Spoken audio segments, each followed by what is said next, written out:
And that's the correct way to view the church, to view commandments, to view our relationship, to view covenants, to view our relationship with God. Is not, I mean, we talk about this all the time. The gospel should not be a checklist of temporal things you should do and should not do. That's sometimes a okay starting point in developing this relationship and trying to understand and testing, seeking confirmation that these things are in fact true. Okay, that's fine.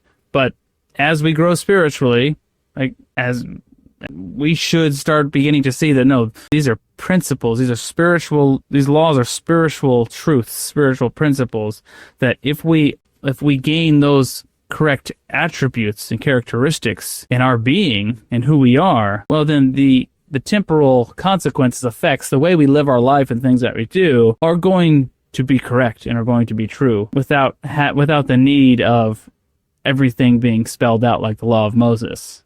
Right? The spiritual truths are become someone like Christ, and then we will naturally live in a Christ-like way.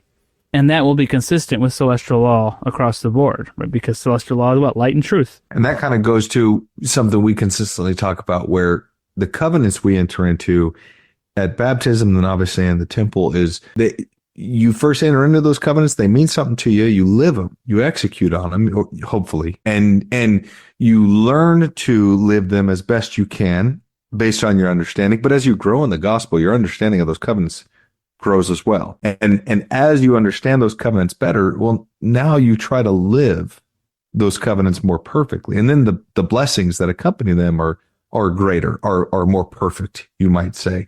And so it kind of builds upon itself. It becomes, again, as kind of part of that eternal round, it becomes a method for consistently improving, consistently growing, consistently expanding what we understand and what we're capable of doing and receiving. Because as we better understand those covenants and as we live them more perfectly, the blessings that are offered to us become greater as time goes by as well. And at this point, I mean, we've gone through all of this revelation, and it's been very meaty revelation about building Zion, preparation for the millennial reign, Christ coming and reigning, judgment leading into resurrection, varying degrees and timelines of resurrection, leading to a new heaven and a new earth and all things being new. And then what are we taught?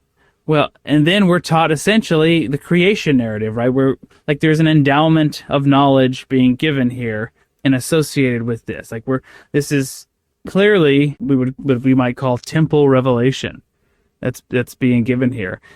And so he says, like, all things are spiritual, not temporal.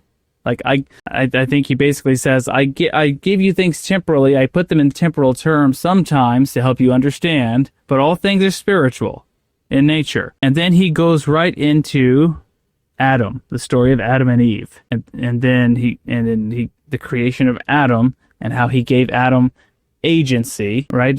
So he goes into the creation narrative, Adam and Eve, and say, okay, I gave them a commandment not to partake of the fruit, but in reality, that wasn't a temporal commandment. I'm telling it that way to you because that's the what, you're temporally minded. It helps you understand.